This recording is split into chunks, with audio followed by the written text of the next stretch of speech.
सत्संग से सोधी आवे, नहीं जीव 84 में जावे। सत्संग से सोधी आवे, नहीं जीव 84 में जावे।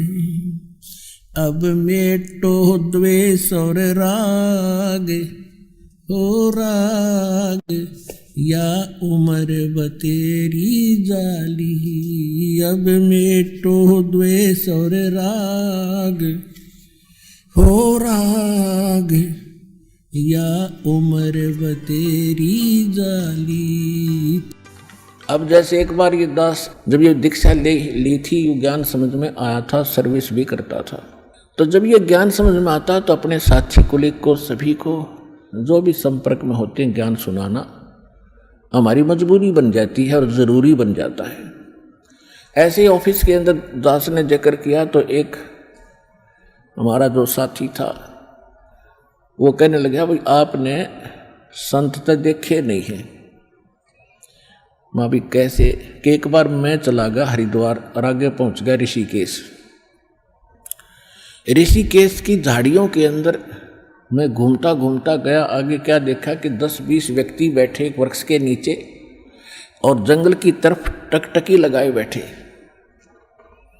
मैं वहां गया, उनसे पूछा यहाँ क्या देख रहे हो।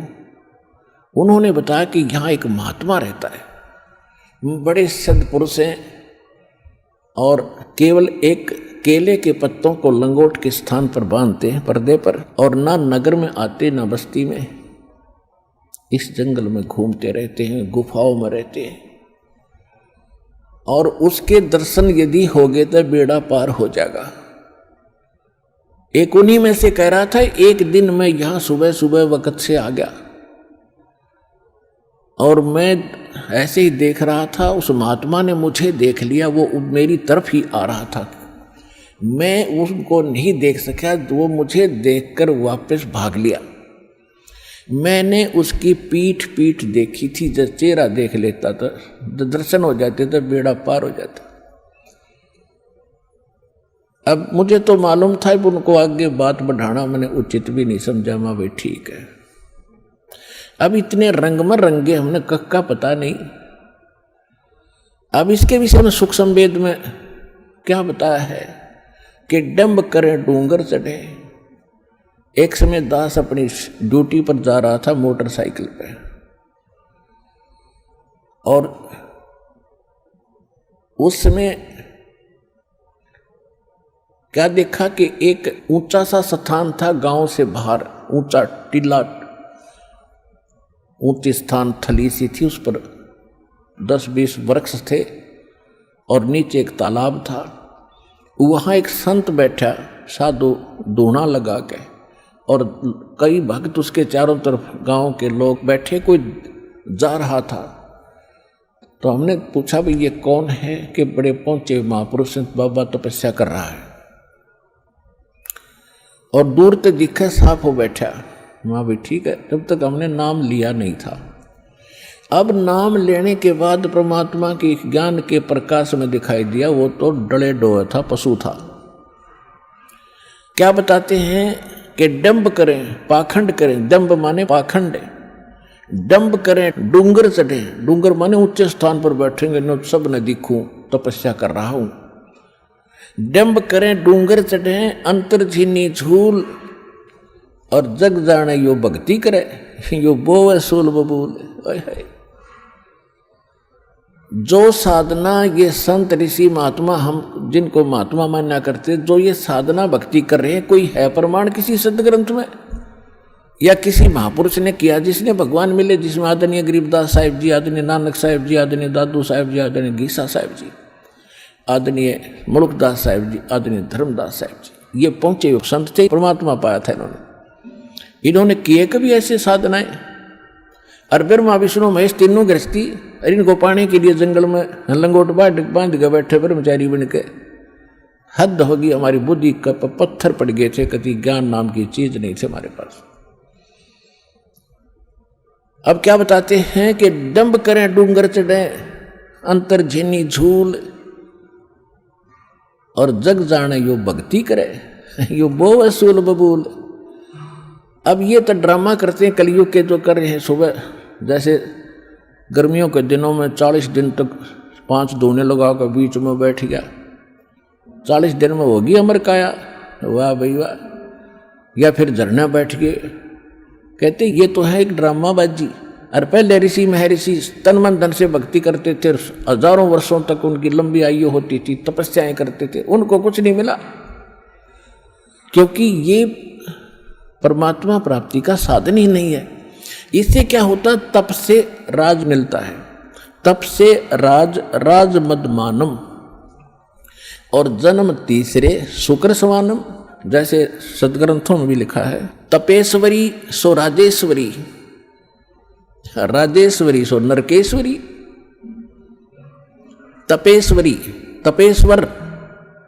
तपेश्वर यानी तपस्वियों में सबसे श्रेष्ठ घना तपस्या करने वाला। वो राजेश्वरी, वो राजाओं में सबसे ज्यादा ताकतवर और धर्मान राजा होगा, और जितना ज्यादा अक्षेत्र जिसके पास होगा वो ताकतवर माना जाता है। राजेश्वरी सो नरकेश्वरी, इतना ही नरक उसने घना मिलेगा, वो नरक में भी सबसे आगे पड़ा पाएगा, सबसे ज्यादा समय तक रहेगा, वहां भी नरकेश्वरी होगा वो। तप से राज, सूक्ष्म वेद में लिखा है, तप से राज और राज मदमानम, और जन्म तीसरे वो शुक्र सवानम। तब से राजा बनेगा, राजा में अभिमान होता है, वो उल्टे कर्म करते पीछा नहीं देखता। अपने राज्य के विस्तार के लिए, अपनी प्रभुता बनाने के लिए दूसरे राजाओं पर चढ़ाई कर लेते, उनके राज्य को हड़प करने के लिए, और ना जाने कितने नौजवान बच्चों को मरवा देते, सैनिकों को। और फिर आप कहाँ गए, कहाँ उनके राज आज गधे बनकर घूम रहे, वो कुत्ते गधे सुअर की योनि में राजा लोग। ये अनमोल मनुष्य जीवन ये डले डौण के लिए नहीं मिला था, ये बकवादों के लिए प्राप्त नहीं हुआ था। ज्ञान ना होने से हम इस काम लाग गए, भगवान तो मिला ही नहीं। जब भगवान नहीं मिला तो फिर बकवादों में लगेगा। जैसे गाय के बच्चे को जब वो माँ का दूध पी रहा होता है तो क्या करता है धनी, उसको माँ का स्तन छुटवा के अपने हाथ की उंगली दे देता है 2 मुख में, और वो थोड़ी देर तो उसको ऐसे ऐसे मारता चूसता रहता है जैसे दूध होगा इसमें। वो उसको धीरे धीरे ले जाकर खुट्टे तो बांध देता है रस्से ते, और वो थोड़ी देर तो उसको चूसता फिर वो छोड़ देता है कि उसमें तो वो आनंद आ ही नहीं रहा जो माँ के स्तन में था। फिर वो क्या करता, या तो ऐसे ऐसे करता, या फिर उसमें द्वार का शर मारने लग जाएगा या कूदने लग जाएगा।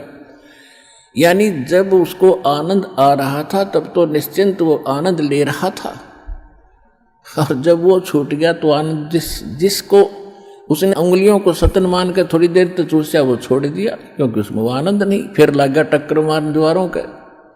तो हमारे साथ वो बन गई। हम पहले तो भगवान की तरफ लगते हैं, भगवान को पाएंगे चाहे कुछ भी हो जाए, घर भी त्याग देते हैं, लेकिन वो वस्तु नहीं मिली हमें जिससे भगवान का आनंद मिले। हमने ये नकली साधनाएं तो मुंह में उंगली दे रखी थी, यह कितनी देर आनंद देगी।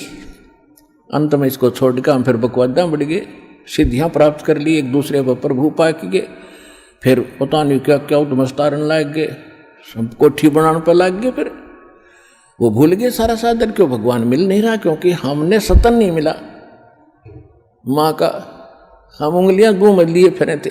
तो जितनी साधना है इस दास के अतिरिक्त तो साधना दास बताता है, ये सारे ऐसे ही मुंह में उंगली दे रखी इन संतों ने, इनको मूर्ख बनाने के लिए श्रद्धालुओं को। ये कभी वो आनंद प्राप्त नहीं कर सकते, यानी मोक्ष प्राप्ति कभी नहीं हो सकती।